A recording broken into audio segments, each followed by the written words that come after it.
Jumpa lagi dengan saya Ibu Nirma Fatmala Sandi di IPA Online kelas 8. Kali ini Ibu akan membahas tentang pesawat sederhana. Teman-teman, dalam kehidupan sehari-hari kita sering menggunakan pesawat sederhana. Kegunaannya untuk apa pesawat sederhana itu? Untuk membantu pekerjaan manusia supaya lebih mudah. Contoh pesawat sederhana yang sering kita jumpai, yang sering kita gunakan adalah gunting, tang, pinset, gerobak. Itu termasuk salah satu contoh dari pesawat sederhana. Nah, sekarang kita belajar tentang pesawat sederhana. Apa sih pesawat sederhana itu? Pesawat sederhana adalah suatu konsep yang digunakan oleh manusia untuk menciptakan alat-alat yang memudahkan pekerjaan manusia. Jadi pesawat sederhana itu suatu alat yang digunakan untuk memudahkan pekerjaan manusia. Contohnya tang, gunting, gerobak itu termasuk salah satu contoh alat untuk memudahkan pekerjaan manusia atau disebut dengan pesawat sederhana. Pesawat sederhana jenis-jenisnya ada 4, yaitu yang pertama adalah tuas atau pengukit, yang kedua adalah bidang miring, yang ketiga adalah katrol, dan yang keempat adalah roda berporos. Nah, sekarang kita belajar tentang tuas atau pengukit. Apa sih tuas atau pengukit itu? Tuas atau pengukit adalah suatu pesawat sederhana yang digunakan untuk memindahkan benda yang berat. Jadi kalau benda yang berat itu bisa digunakan untuk memindahkannya, bisa digunakan tuas atau pengungkit. Tuas atau pengungkit itu memiliki bagian-bagian tertentu. Contohnya ada titik tumpu, titik kuasa, dan titik beban.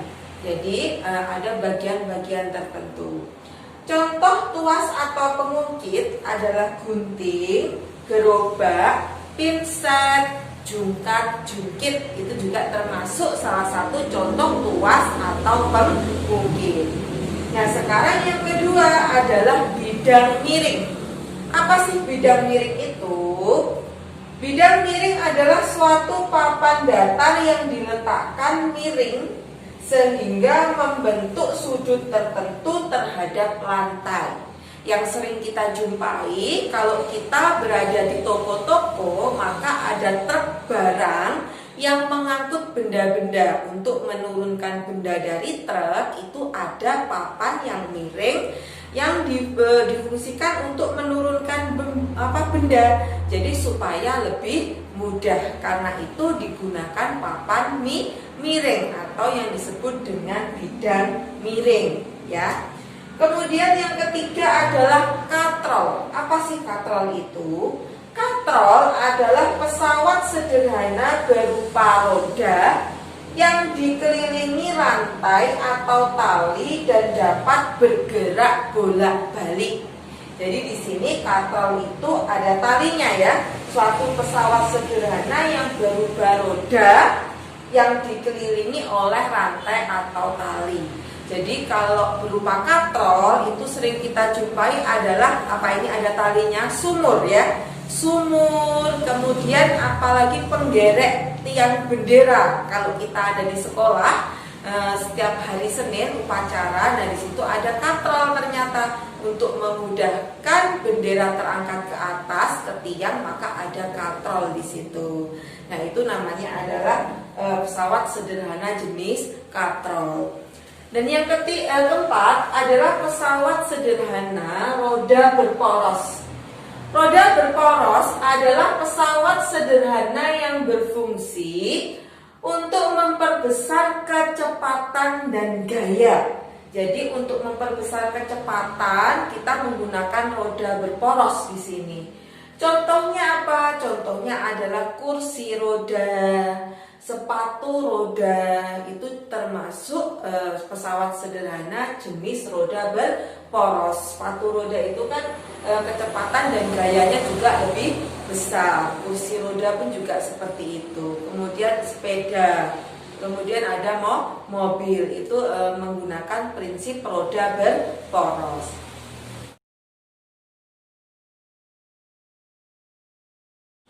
Oke, pesawat sederhana yang pertama kali kita pelajari adalah jenis tuas dan pengungkit. Tuas terdiri atas titik kuasa, titik beban, dan titik tumpu. Titik kuasa itu adalah berupa gaya atau usaha manusia, ya. Kemudian ada titik beban, ini berupa beratnya suatu benda. Kemudian ada titik tumpu. Ini adalah bagian-bagian dari tuas dan pengungkit. Menurut letak titik kuasa, titik beban, dan titik tumpunya, tuas dibedakan menjadi 3 jenis, yaitu tuas jenis pertama, tuas jenis kedua, dan tuas jenis ketiga. Tuas jenis pertama adalah titik tumpu terletak di tengah-tengah antara titik beban dan titik kuasa, atau disingkat dengan BTK. Titik tumpunya ada di tengah, ya.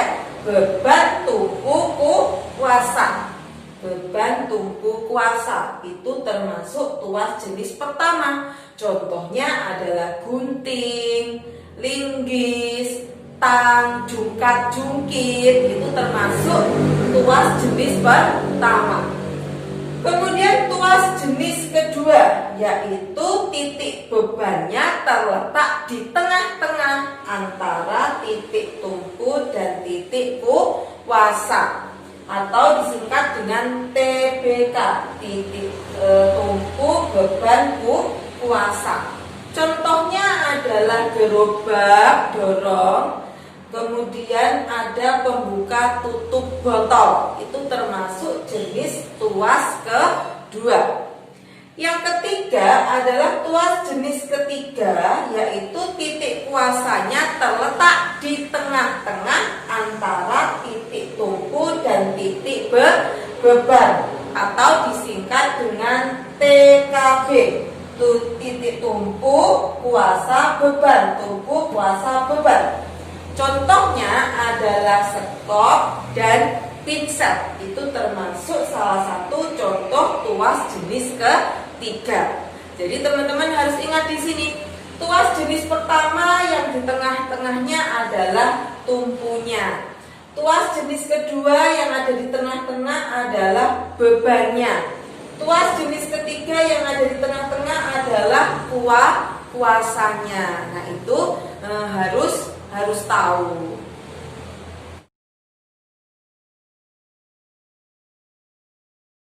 Sekarang kita belajar tentang bagian-bagian dari tuas dan pengungkit. Tuas dan pengungkit tadi di awal sudah dibahas, ya. Ada titik beban, titik kuasa, dan titik tumpu. Nah, untuk titik beban yaitu disimbolkan dengan W. Di sini ada beban yaitu W. W beban satuannya adalah Newton. Kemudian ada titik tumpu dan ada F di sini. F ini adalah titik kuasa atau gaya kuasanya, disimbolkan dengan F. F sama dengan kuasa, satuannya adalah Newton. Kemudian jarak antara titik tumpu dan titik beban itu terdapat lengan beban. Lengan beban itu adalah jarak antara titik tumpu sampai titik beban. Itu adalah lengan beban. Sedangkan lengan kuasa adalah jarak antara titik tumpu sampai ke kuasa. Itu dinamakan dengan lengan kuasa. Lengan beban, lengan kuasa satuannya adalah meter. Jadi ada LB, lengan beban, ada LK, lengan kuasa. Maka itu untuk menentukan tuas atau pengungkit ada formula atau rumusnya, yaitu F dikali LK sama dengan W dikali LB. Kuasa dikali dengan kuasa sama dengan beban dikali dengan beban. Untuk mencari keuntungan mekanis atau KM, KM itu adalah W dibagi F atau beban dibagi kuasa, atau juga boleh KM sama dengan lengan kuasa dibagi lengan beban atau LK dibagi LB. KM di sini adalah keuntungan mekanis, W adalah beban, F adalah kuasa, LK adalah lengan kuasa, LB lengan beban. Nah, sekarang kita langsung masuk ke contoh soalnya. Di sini terdapat beban senilai 100 Newton, kemudian ada lengan beban ada 2 meter. Bu tulis ya, diketahui ada W sama dengan 100 Newton, kemudian ada LB 2 meter. Kemudian papan di sini total seluruhnya adalah 6 meter. Untuk menghitung LK, LK-nya berarti 6 meter dikurangi 2. Berarti LK-nya berapa di sini? LK-nya adalah 4 meter. Berarti ada LK sama dengan 4 meter. Yang ditanyakan adalah F atau kuasanya. Berapa sih besar kuasa yang digunakan untuk mengangkat beban ini? Jadi ada pesawat sederhana jenis tuas. Di sini ada beban 100 Newton. Kita disuruh menentukan besar gaya atau kuasa yang dibutuhkan untuk mengangkat benda sebesar 100 Newton. Maka jawab kita pakai formula, yaitu F kali LK sama dengan W kali LB. Maka F sama kali LK-nya adalah 4 sama dengan W-nya adalah 100 dikali LB-nya adalah 2. Maka F sama dengan 100 kali 2 adalah 200 dibagi 4. Maka F yang diperoleh adalah 200 dibagi 4. Hasilnya adalah 50. Karena F itu gaya, maka satuannya adalah Newton. Jadi besar kuasa yang digunakan untuk mengangkat beban sebesar 100 Newton adalah dibutuhkan kuasa sebesar 50 Newton. Lalu sekarang bagaimana ya jika di soal ini kita disuruh mencari keuntungan mekanisnya? Maka keuntungan mekanis itu adalah perbandingan antara beban dan kuasa. Berarti bebannya adalah sebesar 100, sedangkan kuasanya adalah 50. Maka keuntungan mekanis yang kita peroleh adalah 100 dibagi 50. Atau bisa juga ditulis dengan KM itu adalah LK dibanding LB ya. Jadi LK per LB. Maka di sini LK per LB sama dengan LK-nya adalah 4 per 2. Berarti hasilnya 2. Sama ya. Antara KM sama dengan W per F atau KM sama dengan LK per LB. Jadi kita memperoleh keuntungan mekanis yang sama, yaitu 2. Jadi seperti ini teman-teman, kalau kita disuruh menghitung pesawat sederhana jenis tuas.